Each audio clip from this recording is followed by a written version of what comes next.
సభ్యురాలు BJP all India vice president అక్క డికే అరుణ గారు, అదేవిధంగా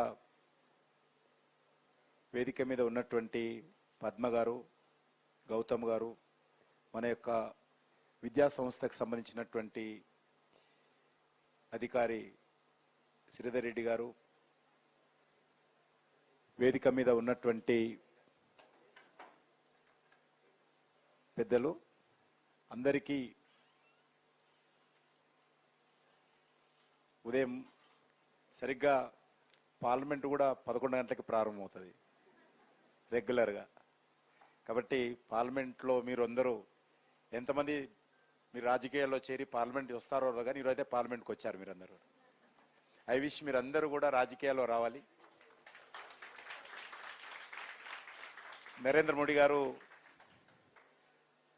ఈ దేశంలో 1 లక్ష మంది యూత్ రాజకీయాల్లో రావాలని నా ఆకాంక్ష. ఆ రకంగా మంచి రాజకీయాలు, నీతివంతమైనటువంటి రాజకీయాలు, నైతిక విలువలతో కూడినటువంటి రాజకీయాలు ప్రవేశపెట్టాలని వారి ఆకాంక్ష. అందుకే ఈ మధ్యలో మా పార్టీలో కొత్త యూత్ను చేర్పించేటువంటి కార్యక్రమం చేస్తా ఉన్నాం.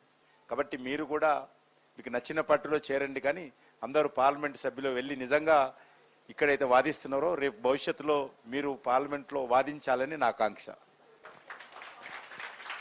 వన్ ఆఫ్ ది ప్రపంచంలోనే one of the best constitution మధ్యలో మాట్లాడుతున్నారు. మనది బెస్ట్ కాన్స్టిట్యూషన్, మనది అద్భుతమైనటువంటి ఉత్తమమైనటువంటి రాజ్యాంగం మనది. ప్రపంచంలో అనేక దేశాలు చూస్తా ఉన్నాం. అంతెందుకు మాది వెనకాల మాట్లాడుతున్నారమ్మా, ఓ పాప, మనది బెస్ట్ కాన్స్టిట్యూషన్. మనం చూస్తూ ఉన్నాము మన పక్కన ఉన్నటువంటి పాకిస్తాన్ కానీ, బంగ్లాదేశ్ కానీ, శ్రీలంక కానీ, ఈ రకంగా అనేక దేశాలలో ఏ రకంగా అక్కడ రాజ్యాంగాన్ని ఉల్లంఘించి మిలిటరీ పాలన, నియంతృత్వ పాలన, అంతర్గత సంక్షోభం ఏ రకంగా వచ్చిందో మనం చూసాం. కానీ మనము ఈరోజు 77 సంవత్సరాలు కావస్తున్నా అద్భుతంగా ఈరోజు మనము డాక్టర్ బాబాసాహెబ్ అంబేద్కర్ రూపకల్పన చేసినటువంటి భారత రాజ్యాంగాన్ని మనం అద్భుతంగా అమలు చేసుకుంటున్నాం. ప్రభుత్వాలు అవసరమైతే ప్రజలు ఏ రకంగా చేంజ్ చేస్తున్నారో మనం చూస్తాం. పార్టీలు ఏ రకంగా ఓడిపోతూనే మనం చూస్తూ ఉన్నాం. ఏ రకంగా కొత్త వాళ్ళకు అవకాశం ఇస్తున్నారో మనం చూస్తూ ఉన్నాం. అటువంటి అవకాశం ఉన్నటువంటి మన దేశంలో ఒకే ఒకటి 50 సంవత్సరాల క్రితం జరిగినటువంటి కలంకము ఎమర్జెన్సీ. ఆ తర్వాత మనకి ఎప్పుడు అంతకు ముందు జరగలేదు, ఆ తర్వాత జరగలేదు. అదే ఒకటే ఒక ఇన్సిడెంట్ మన దేశంలో మన రాజ్యాంగాన్ని కాలరాచి, పౌర హక్కులను అణిచివేసి, పత్రికా స్వేచ్ఛను హరించి ఈరోజు ఆ రోజు 1975లో జూలై 23వ తేదీ నాడు ఈ యొక్క ఎమర్జెన్సీ పెట్టడం జరిగింది. అత్యవసర పరిస్థితి. చాలా పెద్ద నిర్ణయం ఇది. ఈ నిర్ణయం కూడా క్యాబినెట్లో చర్చించి పెట్టాలి. క్యాబినెట్తో చర్చించకుండా అర్ధరాత్రి ఆర్డర్ తయారు చేసుకొని రాష్ట్రపతి దగ్గరికి వెళ్ళి మిడ్నైట్ సంతకం చేయించి తెల్లారేసరికి అనేక మందిని అరెస్ట్ చేశారు.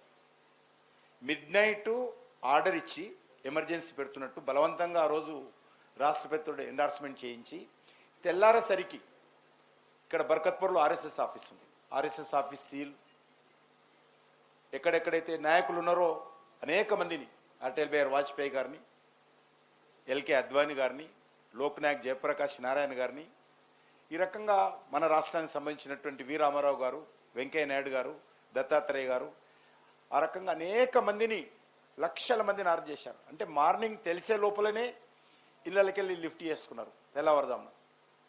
అవుతున్న సందర్భంగా ఈ తరానికి, యువతరానికి, నవతరానికి, నేటి తరానికి ఆ రోజు జరిగినటువంటి, మన దేశంలో జరిగినటువంటి ఏకైక అతిపెద్ద ప్రజాస్వామ్య వ్యతిరేక సంఘటన నేటి తరానికి తెలియజేయాలనేటువంటి ప్రయత్నంలో భాగంగా ఈరోజు ఈ కార్యక్రమం నిర్వహిస్తాను.